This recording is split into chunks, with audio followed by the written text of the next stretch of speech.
3, 2, 1. Sino ba kayo? Ako po si JM. Ako po si Fiang Smith. Anong ginagawa niyo dito sa Dubai? Ano ginagawa natin? Wala, nagtambay lang dito. Nagala lang po. Joke lang. Meron po kaming upcoming show sa February 23 sa Isabel Park. Dito, sa Barrio Fiesta. Hello sa kababayan Piang! Wow! Welcome to Dubai! Ayan, so sa mga kababayan natin, excited na kami na makita kayo on stage sa aming Barrio Fiesta. Ano yung mga dala nyo from Philippines?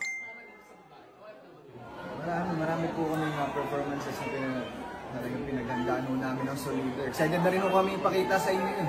Yeah, we're very excited to see you all in there. Doon sa Isabel Park.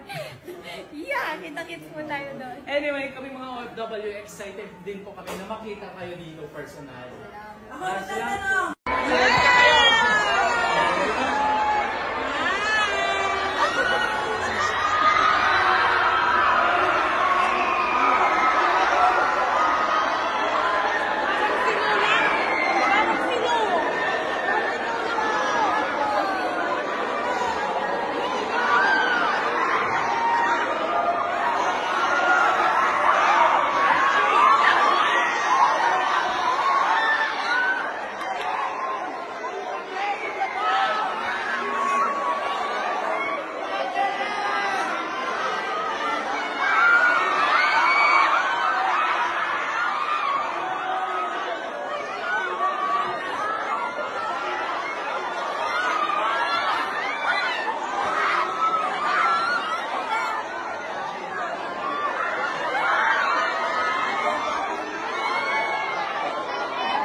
Thank you.